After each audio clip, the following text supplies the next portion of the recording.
You are watching on Go Back Su World now. 오늘 리뷰할 영화는 미션 임파서블 데드 레커닝 파트 1입니다. 초반 잠수함에서의 긴장감과 절벽에서 낙하산을 메고 점프하는 장면, 마지막 열차 추락 장면들은 정말 스크린에서 눈을 뗄 수가 없었습니다. 올해 톰 크루즈는 61세인데 직접 그런 액션 연기를 해낸다는 건 평소에 몸 관리를 얼마나 철저하게 하는지를 보여주는 거라고 생각합니다. 관련 기사를 살펴보겠습니다. 박스오피스 미션 임파서블 7 기대에 못 미치는 5,600만 달러로 데뷔, 5일 동안은 8천만 달러. 데드 레커닝 파트 1은 미국 박스오피스 차트에서는 1위를 차지했지만 당초 기대에 미치지는 못했습니다. 톰 크루즈의 최근 블록버스터 영화는 금요일과 일요일 사이에 5,620만 달러를 벌었지만 마케팅을 하기 전 이미 3억 달러에 가까운 비용을 투입한 영화로서는 부진한 시작이었습니다. 과거 미션 시리즈는 개봉 주말에 적은 오프닝으로 시작했더라도 놀라운 흥행 지속력을 보여주었습니다. 예를 들어 폴아웃의 오프닝은 6,100만 달러로 시작했지만 최종적으로 글로벌 7억 9천만 달러로 시리즈 기록을 세웠습니다. 또한 미션 영화는 국제 박스 오피스에서 전체 티켓 판매의 약 70%를 해외에서 벌어들이곤 합니다. 그것은 북미 지역의 잠재적인 단점을 상쇄하는 데 도움이 될 것입니다. 미션 임파서블은 개봉 첫 5일 동안 전 세계적으로 2억 3,500만 달러의 수익을 올렸습니다. 이는 특히 전 세계적으로 27년 된 액션 프랜차이즈의 7번째 작품으로서 엄청난 흥행입니다. 중국에서 7편은 6편보다 66% 낮은 2,540만 달러의 흥행으로 예상보다 저조했습니다. 하지만 다른 35개 시장에서는 미션 임파서블 시리즈의 오프닝 주말 기록을 갱신했습니다. 영국, 인도, 호주, 뉴질랜드, 다른 최고 수입이 높은 지역은 한국이었습니다. 일단 미국 내 오프닝 성적은 프레시하고 비슷한 상황입니다. 시작은 좋지 않은 거죠. 하지만 기사에서도 언급했듯이 흥행 지속력이 강하고 해외 시장에서의 인기가 더 많기 때문에 10억 달러 이상의 메가 히트는 아니더라도 결국 흥행에는 성공할 가능성이 큽니다. 일반적으로 헐리우드 블록버스터는 매출의 기준 미국 40%, 해외 60% 정도인데 미션 임파서블의 경우 1에서 6편까지 평균 매출을 보면 거의 미국 30%, 해외 70%입니다. 그리고 시리즈가 거듭될수록 해외 매출 비중이 올라가는 추세입니다. 동아시아 국가들에서의 흥행 실적을 보면 한국 약 2억 달러, 일본 약 3억 5천만 달러, 중국 4억 4천만 달러입니다. 또한 4편 이후로는 동아시아 상국의 합산 매출이 미국보다도 더 많습니다. 즉 미션 임파서블은 미국보다는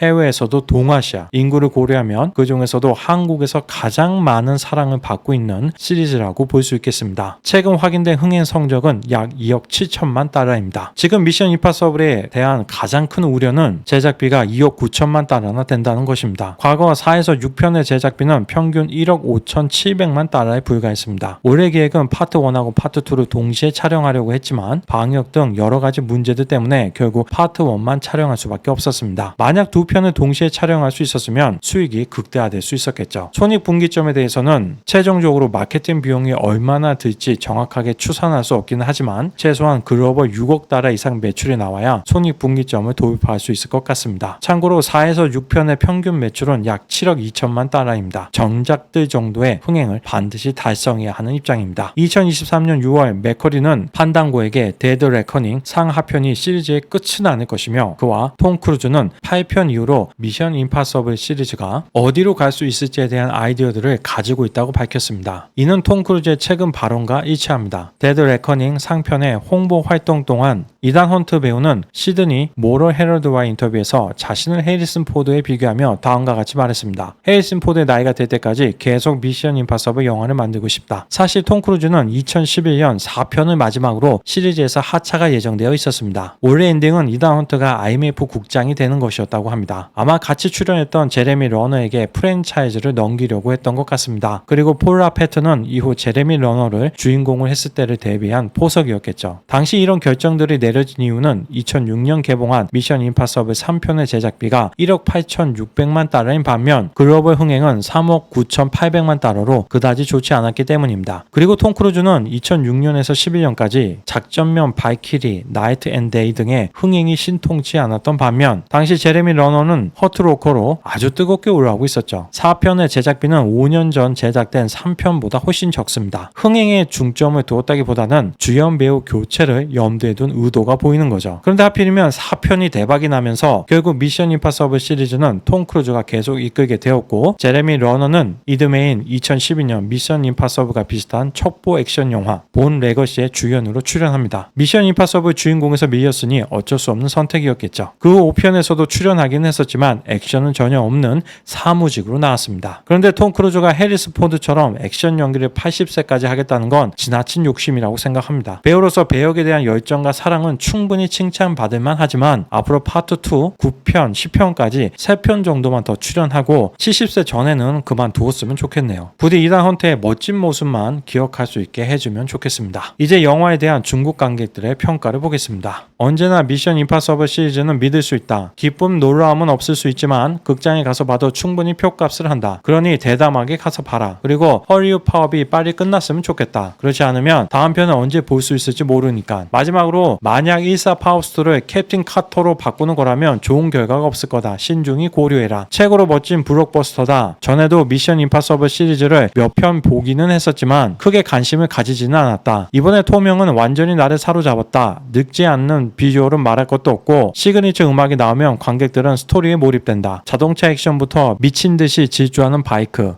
낙하산에서부터 질주하는 기차의 지붕까지 모든 걸음이 아슬아슬하게 그지없고 동시에 톰 형의 프로 정신은 역시 칭찬할 만하다. 스토리는 밀접하게 연결되며 인간의 두뇌와 AI의 게임이자 정의와 악의 대결이기도 하다. 이따금씩 미국식 유머로 긴장을 풀어주기도 하며 끝까지 감상했는데 이건 겨우 상편이라는 걸 알게 되어 여운이 남았다. 나도 모르게 이미 하편의 멋진 내용을 기대하기 시작했다. 관람을 추천한다. 전체적인 스토리가 시원스럽지 못하다. 원인은 아래와 같다. 이번 대본 내용은 너무 방대하다. 관련된 세력들이 좀 많다. 카 체이싱 장면이 너무 길다. 유머를 위해서 억지로 시간을 늘렸다. 후반 기차 장면은 보여주고 싶은 게 너무 많아서 탈선 장면이 너무 길다. 주역팀의 감정씬을 질질 끌었다. 나머지는 톰 형의 열연으로 호평할 만하다. 극본이 문제이거나 돈을 벌고 싶어서였던 것 같다. 영화의 극본을 억지로 드라마 수준으로 늘려서 상하편으로 찍어야 하나. 하편은 좀 더 정제되기를 기대한다. 로튼 평가는 현재 90%가 넘는 호평인 반면 또반은 7.9점입니다. 만족은 하지만 명작까지는 아니다는 평가로 볼 수 있겠습니다. 근 50년 헐리우드 역사를 돌아보면 정말 대단한 배우들이 많았죠. 그 수많은 배우들 중에서 거대한 프랜차이즈 시리즈를 이끌 수 있는 스타성이 가장 돋보였던 건 바로 1980년대 해리슨 포드였습니다. 출연한 작품들 중 무려 5편이 개봉한 연도의 글로벌 최고 흥행작이었습니다.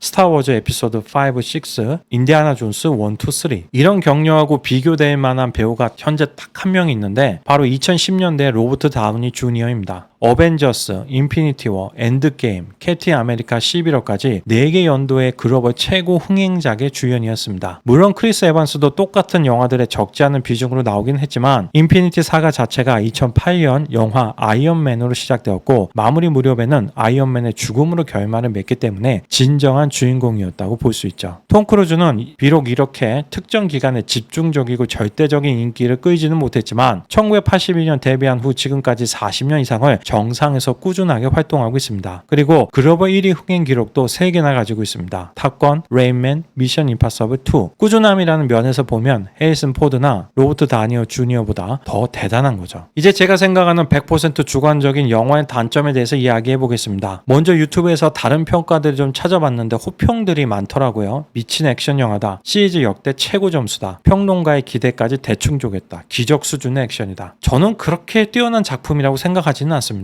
1에서 3편은 이제 좀 오래됐으니까 제외하고 개인적인 순위를 매긴다면 1위는 4편, 2위는 6편, 3위는 5편이고 이번 데드 레커닝이 4위입니다. 물론 그렇다고 해도 충분히 극장에서 즐길 만한 영화이기는 합니다. 다만 두 편으로 나눠지면서 지루한 감이 있고 액션들이 대단하긴 하지만 대부분 기시감이 느껴지는 시퀀스들입니다. 새로운 건 별로 없다는 거죠. 14 파우스트를 어이없게 퇴장시키고 새로운 여자 주인공으로 마블의 패기 카터로 유명한 헤일리 애드웰이 연기한 그레이스 그레이스가 등장했는데 바람 캐릭터로 만들어 억지로 런닝타임을 느렸다는 느낌을 받았습니다. 개인적으로 미션 임파서블에 어울리는 건 MI6 요원인 일사 파우스트지 소매치기인 그레이스는 절대 아니라고 생각합니다. 헤일이 엘웰은 톰 크루즈와 이번 작품을 같이 하면서 열애설을 2번 나긴 했었는데 현재도 사귀는지는 불분명합니다. 마블에서 멘티스로 유명한 폼 크레멘티에프는 페리스 역을 맡아서 좋은 연기를 보여줬습니다. 외모, 표정, 개성을 지르는 부분들이 섬뜩하더라고요. 그런데 그렇게 마른 여성이 기차에서 건장한 남성 요원을 둘이나 순식간에 쓰러뜨린 건 좀 지나친 설정이라고 생각합니다. 화이트 위도우와 그녀의 오빠는 그냥 열쇠 배달꾼 정도의 역할입니다. 6편하고 비교해보면 참 아쉽죠. 이단 헌트를 추격하는 2명의 CIA 요원은 유머 담당으로 봐야 할 것 같습니다. 마스크 제작 기계는 그레이스가 쓸 가면을 만들 때는 전혀 문제가 없는데 이단 헌트가 쓸 가면을 만들기 직전 딱 그 타이밍에 고장이 나죠. 그래서 이단 헌트는 기차가 커브를 돌 때 속력이 떨어지니까 올라타려고 하는데 브레이크를 고장내서 속도가 안 줄어드니까 결국 절벽에서 낙하산을 메고 질주하는 기차로 뛰어내립니다. 착륙할 때는 기차 벽을 뚫고 들어가더라고요. 기차 유리창하고 벽이 그렇게 약한가요? 그리고 그 많은 열차 칸 중에서 착륙한 칸이 딱 그레이스가 위기에 처해 있는 칸이었습니다. 이런 우연이 있나? 아무리 마스크 제작 기계가 고장났다고 하더라도 이단 헌트는 특수요원인데 그냥 역에서 몰래 기차를 타고 기회를 봐서 열쇠를 탈취하면 안 되는 걸까요? 스토리가 진행되면서 자연스럽게 거기에 걸맞는 액션이 나오는 게 아니라 보여주고 싶은 액션을 위해서 스토리를 억지로 짜맞춘 것 같습니다. 왜 하필이면 달리는 기차에서 거래를 할까요? 온라인이 연결되어 있지 않은 안전한 장소가 얼마든지 있을 것 같은데 메인 빌런 엔티티는 미국 정부가 교란 작전 목적으로 만든